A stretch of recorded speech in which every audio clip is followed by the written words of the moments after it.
దేవుని పిల్లలందరికీ కూడా ప్రత్యేకమైన వందనాలు తెలియజేసుకుంటున్నానండి.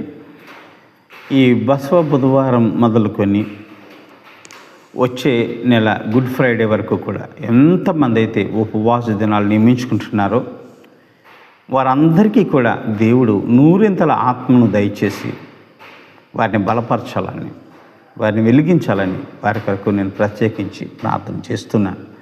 దేవుడు దీవించును గాక.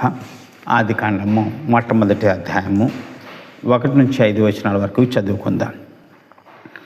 ఆదియందు దేవుడు భూమి ఆకాశములను సృజించెను. భూమి నిరాకారముగాను శూన్యముగాను ఉండెను. చీకటి అగాధ జలములపైన కమ్మి ఉండెను. దేవుని ఆత్మ జలములపైన అల్లాడుచుండెను. దేవుడు వెలుగు కమ్మని ఆజ్ఞనీయగా వెలుగు కలిగెను. వెలుగు మంచిదైనట్లు దేవుడు చూసెను. దేవుడు వెలుగును చీకటిని వేరుపరిచెను. దేవుడు వెలుగునకు పగలనియు చీకటికి రాత్రనియు పేరు పెట్టెను. అస్తమయమును ఉదయమును కలుగగా ఒక దినమాయను అని ఇక్కడ చక్కగా పరిశుద్ధ గ్రంథంలో రాయబడ్డది. ఆదిలో దేవుడు భూమి ఆకాశములను సృజించారు. ఎంత గొప్ప కార్యమండి! ఈ కార్యము ఏ మనిషిని వల్ల కానే కాదు, ఏ దేవుడు దేవత వల్ల కానే కాదు. ఆయన మహాశక్తిమంతుడు కాబట్టి ఆయన బలవంతుడైన దేవుడని వ్రాయబడ్డది. ఆ బలమైన దేవుడు చేసిన గొప్ప అద్భుతమైన కార్యము భూమి ఆకాశములను సృజించడం. భూమి ఆకాశములను సృజించను. భూమి నిరాకారంగాను శూన్యంగాను ఉండేనని వ్రాయబడ్డారు. శూన్యం అంటే ఏమీ కనిపించటం లేదని అర్థం. అది కంటికైనాను మచ్చుకైనాను ఎలాగుందో తెలియబట్టలేదని అర్థం. ఆ జలాలపైన దేవుని ఆత్మ అల్లాడుచుండెను. దేవుని ఆత్మ అంటే వెలిగించబడినది, దానికి రూపము లేదు. కానీ ఆ జలాలపైన ఆ మహా వెలుగు ప్రకాశిస్తూ తిరుగుతున్నప్పుడు దేవుడు ఆ చీకటిని చూసి అసహించుకున్నాడట. వెలుగు కలుగునుగాక అని ఆజ్ఞనీయగా ఒక గొప్ప వెలుగు కలిగిందండి. అవునండి, చీకటికి రాత్రనియు వెలుగుకు పగలనియు దేవుడు పేరు పెట్టాడు. ఇప్పుడు బాగా మనం గమనిస్తే దీంట్లో చీకటి అంటే దేవుడికి అసహ్యం. చీకటిలో నడిచే ఒక వ్యక్తి ప్రమాదాల్లో పడతాడు, గోతులో పడతాడు, లేకపోతే బురదగుంట్లో పడతాడు, జిగటమన్నులో పడి ఆ జిగటమన్నులో తన ప్రాణాలు పోగొట్టుకుంటాడు.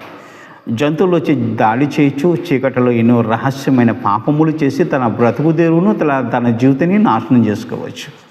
కాబట్టి చీకటిలో అనేకమైన ప్రమాదాలు, చాలా తప్పులు జరుగుతున్నాయి. కాబట్టి ఆ చీకటిని దేవుడు ఆశ్రయించుకున్నాడు. ప్రతి మనిషి జీవితము కూడా వెలిగించబడాలంటండి, వెలుగుమయంగా మార్చబడాలి. వెలుగు అంటే జ్ఞానము కలిగి ఉండాలని.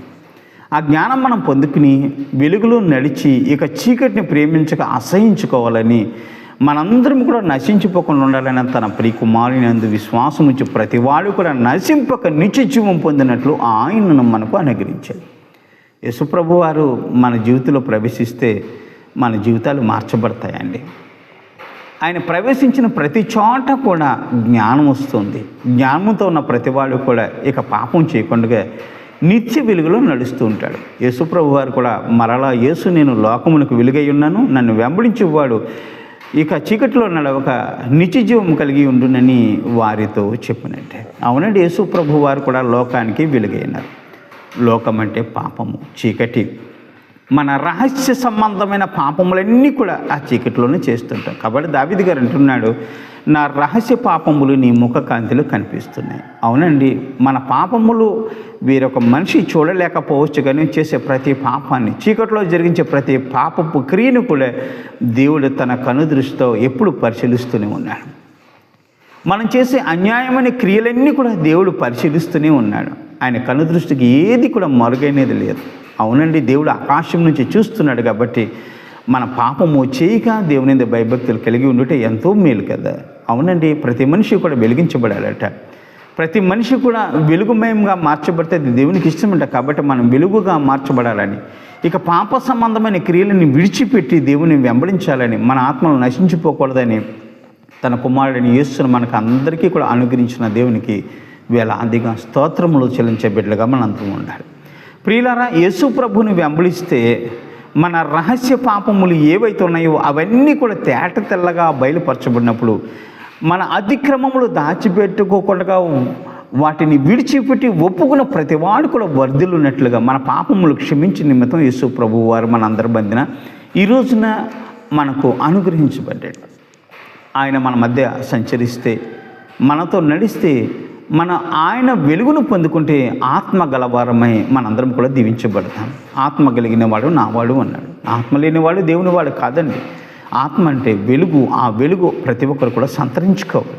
కాబట్టి ఆదియందు భూమి ఆకాశములు సృజించెను, భూమి నిరాకారముగాను శూన్యముగా ఉండెను, చీకటి అగాధ జలములపైన కమ్మి ఉంటాడు. అవునంటే చీకటిలో భూమికి రూపము లేదు. పాపం చేసే ప్రతివానికి కూడా రూపం లేదు. ఇక చీకటిలోనే కలిసిపోతున్నాం, పాపంలోనే కలిసిపోతున్నాం. కాబట్టి ఇక మనం చీకటిలో కలిసిపోకూడదు. అవునండి, రూపం లేని మనకి ఒక రూపాన్ని దేవుడు దయచేసి ఇక చీకటిలో ఉండకుండా మనం వెలుగులో జీవించాలని, తన ప్రియకుమారుని ద్వారా మనందరము బ్రతకాలని ఆయనను మనకు అనుగ్రహించాడు. ఇందుని బట్టి దేవునికి స్తోత్రములు చెల్లించే బిడ్డగా ఉండాలి. అవునండి, దేవుడికి వెలుగు అంటే ఎంత ఇష్టం. ఆయనకి ఇష్టమైన కార్యములు చేసిన ప్రతివాడు కూడా దీవించబడతాడు. దేవునికి ఇష్టం లేని కార్యము చేసిన ప్రతివాడు కూడా నశించిపోతాడు. లోకం అంటే పాపమే, దాని క్రియలు చెడ్డవి. లోకం అంటే చీకటి, చీకటి సంబంధమైన క్రియాకార్యములు చేసేవాడు, చీకటి సంబంధమైన పాపాలు చేసేవాడు, రహస్య సంబంధమైన పాపములు చేసేవాడు నశించిపోతున్నాడు. కాబట్టి నశించిపోవచ్చున్న దానిని వెతికి రక్షించడానికి ఈ లోకానికి వచ్చానని చెప్తున్న యేసు ప్రభుని వెంబడిస్తే ఇక పాపంలో నడవక నిత్య జీవము కలిగి సదాకాలం దేవునితో ఆయన కృపలో బలపరచబడి ఆయనతో పాటు ఉంటాం కదా. ప్రియులారా, ఇక పాపములో నడవట దేవునికి ఇష్టం లేదు, చీకటి జీవితం జీవించడం దేవుడికి ఇష్టం లేదు. యేసు ప్రభుని వెంబడిందామండి. ఆదియందు భూమి ఆకాశంలో సృజించిన దేవుడు బలవంతుడైన దేవుడు, భూమికి రూపాన్ని కలగజేస్తున్నవాడు, భూమిపైన వెలుగును కలగజేస్తున్నవాడు. నీ జీవితంలో వెలుగును కలగజేయకుండా ఉంటాడా? అయితే కేవలం ఆయనందు విశ్వాసం ఉంచు, నమ్మిక ఉంచు. దేవాన్ని యందు నేను నమ్మిక ఉంచుతున్నాను, నా జీవితాన్ని మార్చునైనా, పరిపూర్ణ ఫలభరితంగా మార్చునైనా, ఇక వెలుగు కలిగి జీవించే కృప నాకు దయచేయనైనా, ఇక చీకటిలో నడవక ప్రభు నిన్ను వెంబడించే మహాకృపను దయచేయమని యేసు ప్రభుని మనందరం కూడా అడుగుదాం. దేవుడు దీవించునుగాక. ఆమేన్.